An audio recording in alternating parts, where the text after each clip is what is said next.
Welcome to Casual Friday. So I'm going to talk to you about the things I've been up to this week that are knitting related. And then I will also want to talk a little bit about the August sock knit along because August is coming to a close, although the knit along is going to continue for a couple more weeks. So let's get started. I think I still had half a sleeve left to complete last Friday. I did finish that sleeve. And then I soaked the sweater and I laid it out flat to dry. And I wanted to see if I could block a little bit more length into the back because I'd felt when I tried it on that it was riding up a little in the back. And part of that, the reason I felt it was riding up is because it's short to begin with. And then this right here pulls up. And I talked a couple of weeks ago about how I expected this to happen because there is no short row shaping. There's no real shoulder shaping in this sleeve at all. The yoke does all the work of that. But it is a problem with yoke sweaters that they'll pull up and back. And so typically you accommodate that with doing some short row shaping. So first of all, I wanted to see how the pattern, the vintage pattern, would knit up without doing any alterations, just to see what happened, because this is a different yoke construction than you typically see in contemporary patterns where the yoke comes across the tops of the arms all the way down to the lower underarm. And this sweater is different in that respect. The yoke is a little shallower and it ends right at the edges of the shoulder, so there's a set-in sleeve. So just because of those variations, I wanted to wait and see what actually would happen. I also knew that there would be an issue potentially with making any short row modifications because this is such a horizontal pattern. And this is a pretty big gauge. It's 4 stitches per inch. And so anytime you add a set of short rows, you're adding 2 rows. And as it is, I have only 6 rows per inch. So that would make an obvious difference in the width of this part.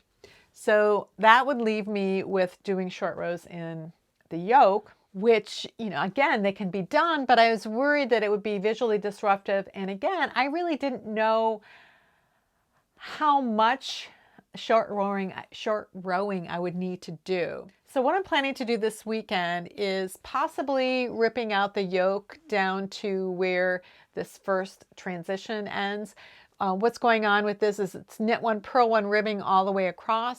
And then there's a row of knit stitches where you're eliminating 25% of the stitches. And then that happens again up here where you eliminate 1/3 of the stitches. So what I'm looking at is how much the sweater actually pulls up here, and then determining if I can put some short rows in here. And I think a couple people had suggested doing this in the ribbing, and I didn't do it at first because I wanted to see how everything was going to lay out. And there was one person who had suggested doing it right at the end of this ribbing and right before the decreases. And so what I think I'm going to do is I took a ruler and I looked at where this horizontal ridge right here, how that is pulling up. And I wanted to see, this is drooping because there's no arm in here. But you can see where I don't know if you can see. So this is straight across and then it starts to pull up here. So what I am doing is I'm holding a ruler across here to see how many rows in here I need to add. And so here you can see this part is straight across. So I'm going to plan on doing short rows that span from here to here for one set, and then from here to here in another set. But I'll do them up here, and I was lining up where this happens, and I'm probably going to do them in between here. So that's my plan. I'm just going to do an experiment with some swatching to see how adding some short rows in here would actually look, and then make a decision about whether I'm going to rip things back. I mean, I could rip it back and do it, and if I didn't like it, rip it back and redo it the original way, but I don't think I really want to knit everything in this sweater 3 times. So that's my plan for that, and then I'll do all the seaming up. Once I'm happy with how the yoke is and what the back of the sweater looks like, then I can sew everything together. One other thing that I did for this sweater is I'm thinking I'll probably reinforce the button bands and the buttonhole bands with grosgrain ribbon, which is something I've been doing the past year for several of my cardigans. I really like the way it stabilizes the front and gives the buttons something to be sewn to that isn't stretching. It's not going to pull, and it's going to keep the buttonholes from stretching out and creating that sort of scalloped effect that you can sometimes see.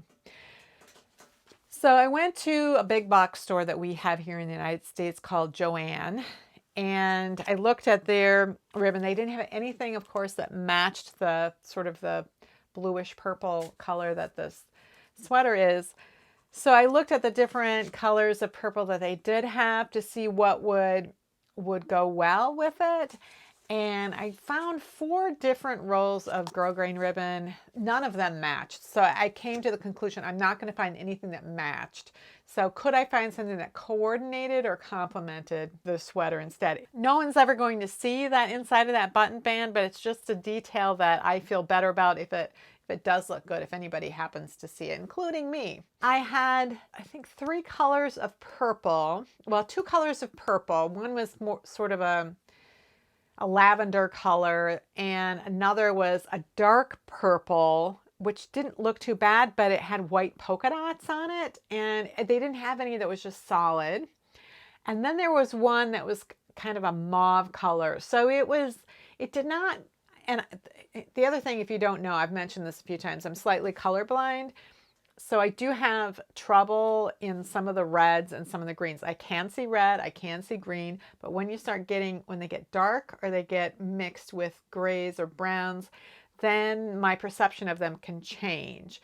So my perception changes in a way where I perceive things as ugly on the yellow half of the color wheel. On the blue half of the color wheel, I don't think I see them quite right, but they look pretty to me. So I had this ribbon that was kind of a mauve colored, and I knew it wasn't right, but it felt like had the same color value and somehow signaled a similar feel, but I also didn't quite feel it was right. I still did feel like it was maybe the best match of all of them. So I had 2 purples, I had this mauve, and then I had this kind of, it's, I don't even know what color this is. I don't think they even say what the name of the color is on here, but it's kind of a paler blue that might have a little bit of purple in it. And so, and the aisle where the ribbon was is kind of dark. The light isn't good, so makes my color vision even worse when the light's not great. So I went to the cutting table with all 4 rolls of this grosgrain ribbon, and I said, can you please help me? I'm not going to get anything that matches, but I want something that is going to look okay. And so she talked me out of the mauve colored. She's like, no, don't do that one.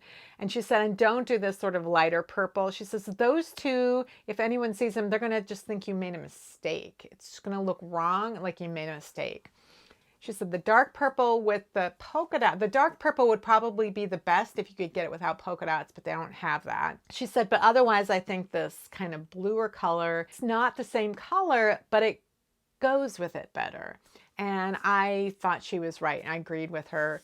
And so that's the color that I bought. And I will use this to stabilize the back of the button bands. So last week I presented a lot of footage that I had taken in the Creative Activities building, particularly focusing on the knitting competition. I did show some of the other things that were in the building, not everything for sure, but mostly I was focusing on the knitting. And somebody commented, well, a number of people commented about how the level of knitting and how wonderful it is and how amazing it was to see such a huge amount of knitting in one place. But somebody wondered, how could anybody ever judge those? Like, how do you pick amongst these things that are all so well done? And wondered if I could talk a little bit about how the judging is done in one of these types of competitions. So with these kinds of creative activities competitions, typically the judges give them a certain number, each item a certain number of points. And there's usually several different groupings of points. So maybe 40 points for one section, 40 for another, and then 20 for the final section. And in those four, each of those sections, they're looking for a few different things. I could be wrong about how they do this, but my understanding from observation and experience and hearing what other people have noted is that the winning entry is typically going to be the one that has the most complexity in a particular category. So if you have a beautifully done Aran cabled sweater and on one hand, and on the other hand, a beautifully constructed sweater with Bavarian traveling twisted stitch patterns, and they're both equally well knit and finished, and they're just both exquisite. The one with the Bavarian traveling twisted stitch patterns is going to win because that's a more complex technique than just cabling is. Even if they're really complex cables, Bavarian traveling stitch patterns have that same complexity, but with additional complexity of twisting the stitches and having cable crossings occur every right side row, or if it's knit and around, could be every row where cables are crossing. So it's just more complex. You cannot get a first place ribbon unless you get at least 98 points. So if there's only one entry in a category, that does not mean that the person's going to get first place. It means they are going to get whatever place the judges deem that the quality of that entry is worth. So Monday, I had my second shift in a demonstration booth at the State Fair in the Creative Activities Building. This time I spent 4 hours in the Weavers Guild booth demonstrating spinning. Now, I haven't been doing much spinning at all this summer. I did a little bit earlier in the summer. My friend Celeste, who hosts a monthly knitting group, had a knee replaced earlier this spring, and so she couldn't have the monthly knitting groups. But after her first couple of weeks recovering, she was phoning friends and asking them to come over, one at a time, to spend time with her just so she wasn't so stir crazy, and we would knit. So Celeste is my friend who I bought a raw fleece, a California variegated mutant fleece at Shepherd's Harvest in May. I was looking at all of these fleeces that had been judged and they were for auction and nobody had bid on them, and I did not feel competent to choose anything. I had no idea what to do. And I saw her, I said, "Can you please help me?" And she said, "Sure." And then she's like, "Oh, I'm gonna get this. I put a bid on this fleece over here, but the one that I really want, I can't. It's too expensive for me to buy it on my own. I have to split it with somebody." And so I immediately said, "I'll split it with you because I don't know anything. And if you think it's good." So then she was helping me out. So as later in the spring, after she'd had her knee surgery and I was over there knitting one day, she had shown me, she's like, "Oh, I washed a handful of the fleece. This is what it looks like." And she said that's something that she does whenever she buys a fleece. The first thing she does, she just takes a handful of it and washes it in a bowl to kind of get an idea of what it's going to look like once the whole fleece is clean. And she had told me at Shepherd's Harvest when I said, "I really don't. I've watched some information about washing fleece and I feel intimidated by it." And she kind of gave me a rundown of what she does. And what she said was, "Well, next week, bring your spinning wheel. Don't bring knitting, bring your spinning wheel, and we'll split the fleece and I'll show you I'll show you here at my house how to wash it. I will get you started on it." So we did that. And that afternoon, I was probably there for 3 hours. We can just talk forever. And I got so much spinning done. I was so happy that I got so much spinning done because normally I would get kind of bored with myself. I might listen to a podcast or something, but I would get up and wander away and I wouldn't spend that much time spinning. And then the less time I spend spinning, the less time I spend spinning. I find other things to do. So after that, I went home and that week I washed all of my fleece. And then I started working on the August sock knit along documentation. I had decided I was going to do this knit along and I needed to write the materials for it. And that's what I was doing in July. And so I didn't do any spinning then. And so this past weekend, I thought I really need to get some spinning in, so I just remember what I'm doing, so that when I'm demonstrating at the booth, I don't look like I have no idea what I'm doing. The other thing that happened right as I was beginning to write the August sock knit along documentation is that the drum carder I had ordered in April arrived. So it sat in my front hall for almost a week before I even unpacked it, because I knew that once I unpacked it, I'd want to do that, and I had to be working on the documentation. So after about a week, I got a little break, and I took the drum carder out and set it up on my kitchen table and did a little, I think at least one bat or maybe two, just to see how it all came together. I took it all apart, put it back in the box because I couldn't leave it on the kitchen table. And then I didn't touch it again. So what I wanted to do was set it up somewhere permanently in my house so that I didn't put it away. It didn't have to put it away. It would just be available for me to use, and then I would use it more often. So I went to Costco. I bought one. It's pretty. It's not super long. It's probably 4 feet long.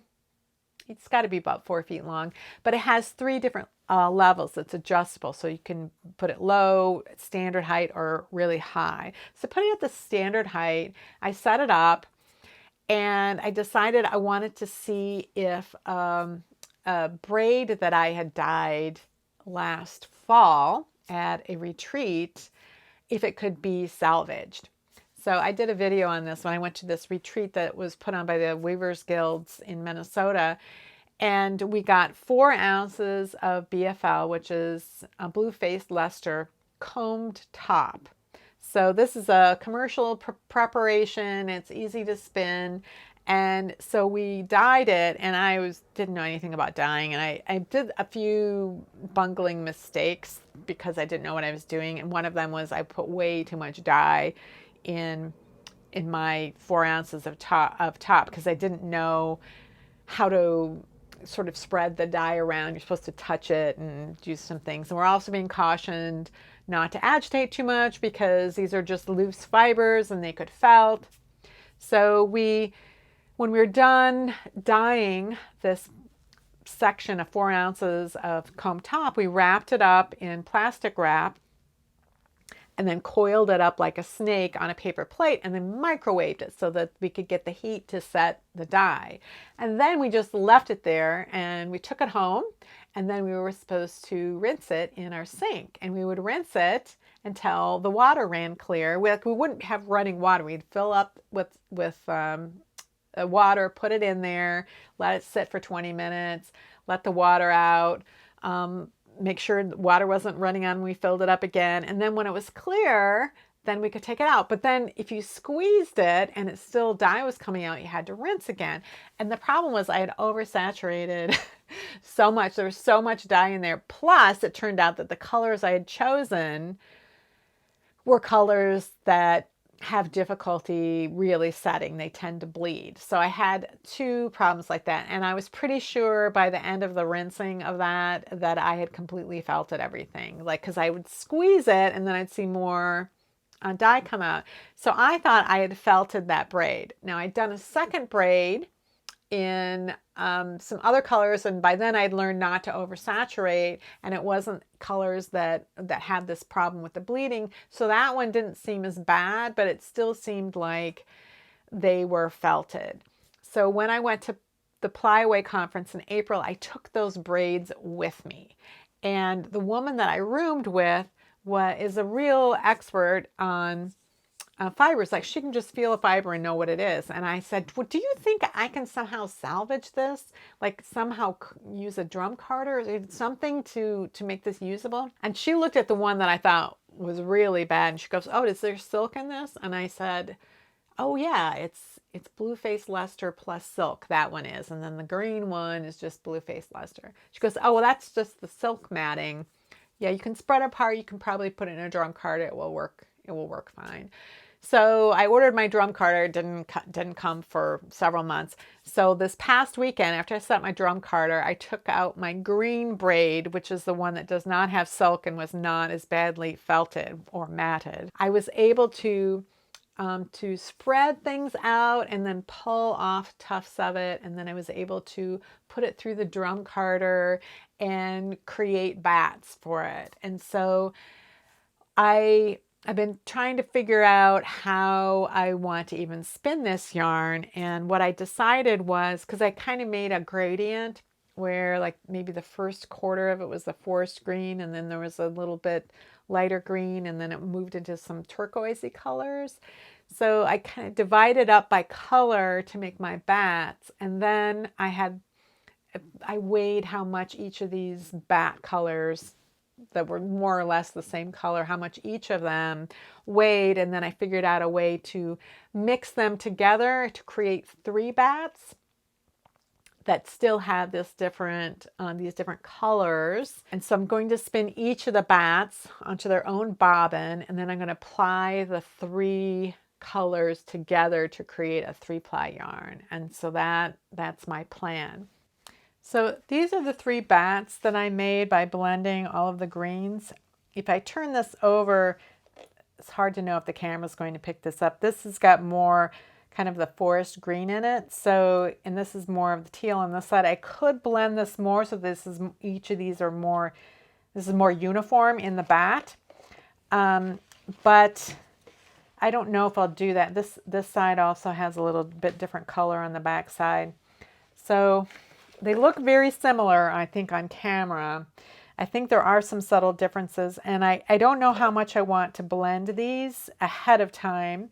Each of these will be spun into their own bobbin, and then the 3 singles will all be plied together as a 3-ply yarn. So I want to get some depth of color, and I don't know if I'll get more by blending completely ahead of time or if I'll get it more when I do the plying. So that's part of my experiment. So while I was in the demonstration booth with Celeste and we were chatting away and we were talking about getting together again once a week for knitting or spinning, and I said it would really be great if we could get together once a week and spin, because I get enough knitting time in on my own. I never sacrifice my knitting time, but going to something like that, to a friend's house just to knit, to me is sort of bonus knitting plus socializing. So I don't feel like I'm sacrificing any knitting time if I do something different than knitting while I'm there. So that, I hope, is to create a regular time where I'm spinning, and then I can advance my spinning, because really I'm at a place where I've learned enough that I can spin, but I'm not learning enough about creating yarn from that I can then use for a project. One of the problems is that when you're buying prepared top for spinning, like it's already been processed and it's been combed and maybe even dyed, you buy it by the ounce, and sometimes it'll be like a hand dyed braid, like the one that I dyed myself.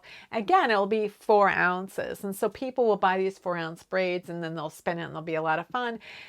But I don't typically knit projects that require 4 ounces of yarn. And, you know, I knit sweaters and socks mostly. And so socks would be like a 4-ounce thing, but I'd have to spin very finely in order to get something that was thin enough to knit socks from. And that seems a little overwhelming to do. That's a lot of spinning. I don't feel like I have enough control to do that. So otherwise, that means a sweater's worth of yarn, which is overwhelming. And I do knit accessories now and then. I'll knit hats, I'll knit mittens sometimes. I don't really knit cowls. I don't use cowls. And so I like to knit things I'm going to use. So that's been another problem, like perception of mine, thing that's kind of holding myself back on is, well, what am I going to do with this yarn? Because I usually start from the project and then figure out what yarn I'm going to need to make that project. So it's a very different mindset to start with just raw fleece or dyed top and make yarn out of it and then figure out what to do with it. So for me, I think I need a little bit more control from the beginning. Now, some of you may say, no, you don't. And my answer is, well, maybe you don't, but I do. I mean, I'm working on changing some things or pushing myself into approaching projects at different ways. But otherwise it gets too overwhelming to me, or I just feel like I don't want to do it. I don't want to make yarn that I'm not going to use. And that is not an issue that some spinners have. Some spinners don't knit at all. They don't use their yarn at all. They just like spinning. And so that's a thing that I've really learned, is that people have very different reasons for spinning yarn. And so I have to look at what my reasons are for spinning yarn, and then create a path to getting from the raw fleece to the finished project that works for me, that makes sense for me and my sort of crafting psychology. So the August sock knit along is still going on. Tomorrow's the end of August, but the knit along in terms of being eligible for the prizes that I'll be giving out is to finish your socks by the middle of September. But really, the knit along never ends. Even if you were to wait until December to start knitting your socks, you can still get all the same information from the documentation. The pattern will always be for sale. You can still ask me questions that you have about how to interpret your measurements and how to apply those to your sock to get the fit that you're looking for. None of that goes away. It's just that all of the people who are working on it at one time are all doing it right now, but you can really do it at any time you like. I did post the final video, sock video, that's related to the knit along. But again, many of those videos have been around for a couple of years and some of them are brand new. It's just that starting in September, I'll be publishing Technique Tuesday videos that are on a different topic than socks. Next week, when August is officially over, I will show you some of the great finished socks that knitters have made during the August sock knit along, and I'll share with you what I learned during the knit along. And speaking of those sock videos, the last video that I published, this one on Tuesday, is called The French Toe. And there were a couple of comments that kind of wondered about this particular name for the toe. And I'll tell you, it came from the source I got it from. I didn't give it this name. I didn't call it the French toe. I got the toe pattern from Weldon's Practical Stocking Knitter that was published in 1886, and that's what they called it. So why techniques are sometimes named like this is always a bit of a mystery. What I can tell you is that when I have named a technique something like that, I can tell you the reason why I did that. And I assume that some people may have a similar reason, but ultimately, when you come across a technique that doesn't have a name and you want to give it one so that you can talk about it with other knitters and you will know what you're talking about, a lot of times you give it a name based on where you learned it from. So again, I got the French toe from Weldon's Practical Stocking Knitter because that's what they called it. I don't know if they actually got it from a French person or if they just decided, well, this is interesting, we'll just call it French, it'll make it sound exotic. I don't know.